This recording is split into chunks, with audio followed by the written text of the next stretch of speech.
Hello everyone, I am advocate सपना कौशिक और आज हम बात करने वाले हैं कि अगर कोई भी किसी व्यक्ति को आत्महत्या के लिए उकसाता है, अबेटमेंट ऑफ सुसाइड,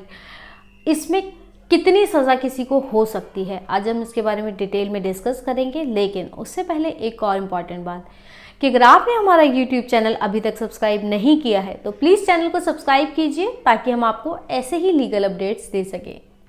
आपने अक्सर देखा होगा कि कई लोग सुसाइड करने से पहले एक लेटर छोड़ देते हैं या वो ये बताते हैं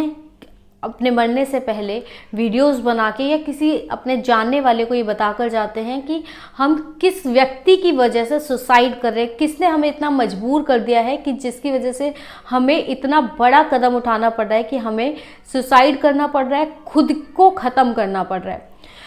तो अगर ऐसा कोई करता है, किसी को उकसाता है जिसकी वजह से वो व्यक्ति सुसाइड कर ले, तो ऐसे केसेस में उस व्यक्ति को, अबेटर को, जिसने किसी व्यक्ति को सुसाइड करने के लिए उकसाया है, मजबूर किया है, उसको कितनी सज़ा हो सकती है। पहले आईपीसी के सेक्शन 306 में ये कहा गया था कि अगर कोई भी व्यक्ति किसी को आत्महत्या के लिए उकसाता है या मजबूर कर देता है तो ऐसे केसेस में उसको 10 साल तक की सज़ा हो सकती थी। अब भारतीय न्याय संहिता के सेक्शन 108 में ये कहा गया है कि अगर कोई भी व्यक्ति किसी को आत्महत्या के लिए मजबूर करता है या उकसाता है तो उसे 10 साल तक की सज़ा हो सकती है या उसके ऊपर फाइन लगाया जा सकता है या दोनों चीज़ें हो सकती हैं। यानी कि सेम पनिशमेंट जो आईपीसी के सेक्शन 306 में थी वही भारतीय न्याय संहिता के सेक्शन 108 में भी दी गई है। बस सेक्शंस के नाम बदल गए हैं, पहले 306 होता था, अब 108 है। सज़ा पहले भी 10 साल तक की हो सकती थी और अभी भी 10 साल तक की हो सकती है। सबसे बड़ी बात यह है कि यहाँ पर अगर आप किसी को भी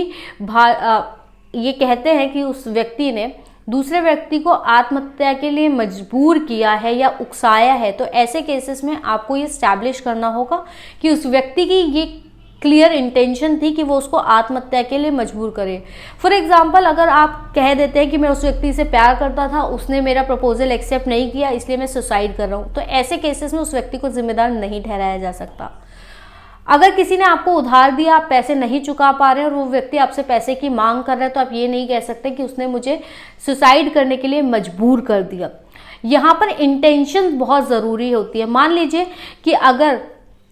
कोई आपकी पॉर्न वीडियोस बनाकर सर्कुलेट कर देता है या मॉफ्ड वीडियोस सर्कुलेट करता है और उसकी वजह से आप सुसाइड कर लेते हैं, तो यहाँ पर ये माना जाएगा कि उस व्यक्ति ने आपको मजबूर कर दिया कि आप सुसाइड कर लें। या फिर किसी ने आपके बारे में ऐसी अपमानजनक बातें कर दी हैं या वो आपको बार बार धमकी देता है कि वो आपको या आपके परिवार वालों को मार देगा या किसी भी तरीके से आपको इतना परेशान करता है कि आप अपनी ज़िंदगी ख़त्म करने के लिए मजबूर हो जाते हैं, तो ऐसे केसेस में क्लियर इंटेंशन पता चलती है और यहाँ पर उस व्यक्ति को 10 साल तक की सज़ा हो सकती है। तो यहाँ पर इंटेंशन और डायरेक्ट एक्ट होना ज़रूरी है, तभी किसी व्यक्ति को